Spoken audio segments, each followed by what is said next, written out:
So this is the introduction video for my internship. Let me just start by saying, one, technology is not my friend, and two, I hate being on this side of the camera. Anyway, a little bit about me. My name is Sergiusz. Everybody calls me Serge. I live in Maine. I live in Augusta.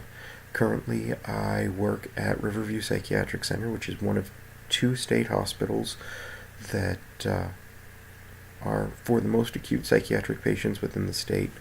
I currently work on the forensic side, which means all of my patients are court mandated through criminal court for what they call NCR, which is not criminally responsible. It means at the time of their crime, they were found not responsible for their crime due to mental illness or defect. It used to be called not guilty by reason of insanity, but they've changed the name since. I have been working in the field of social work in various positions for about 17 years.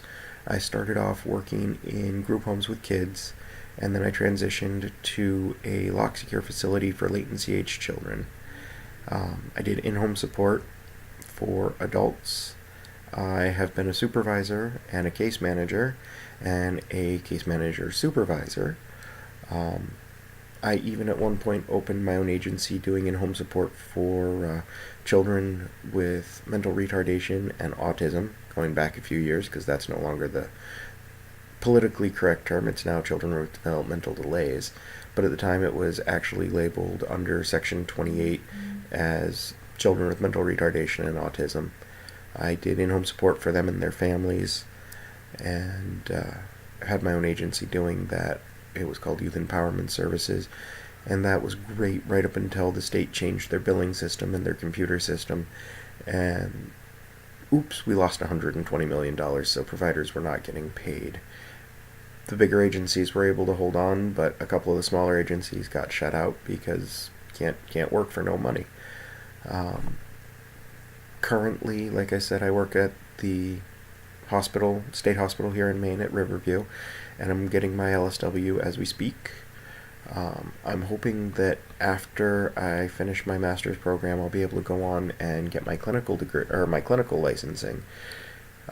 I'd really like to do family work, and in particular work with veterans and the veterans population.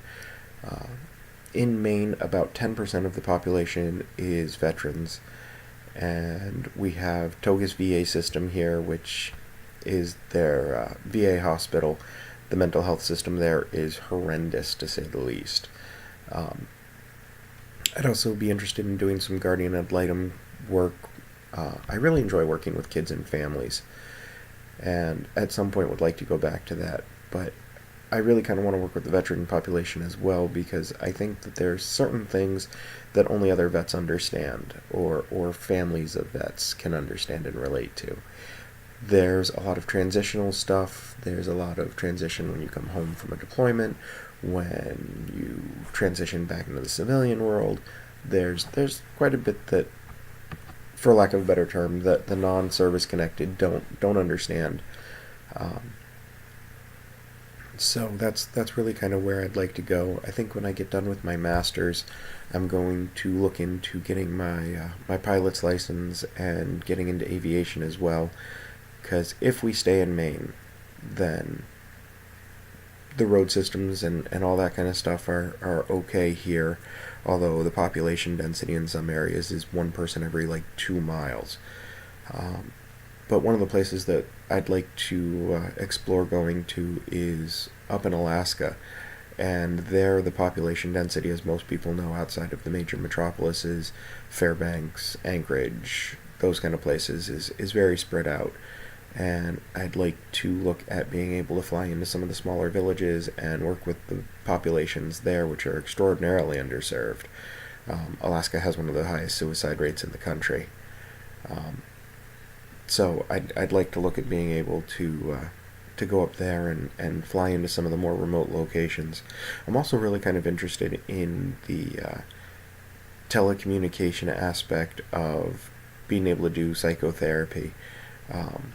that comes with its own issues and logistical nightmares with insurance and billing and all that kind of good stuff. But I think it would be interesting, especially with the veteran population, to be able to get people from their old units together online, and have some group work, or even if it's not their own unit, with similar and shared experiences, and being able to basically put them all in a room, regardless of where they are geographically. Um, but these are things I'll explore as time goes on and I get closer to being able to have a clinical degree. I am going to try and save this again. This is now the third time I'm recording this video. Please let me know if there are any issues. Thanks.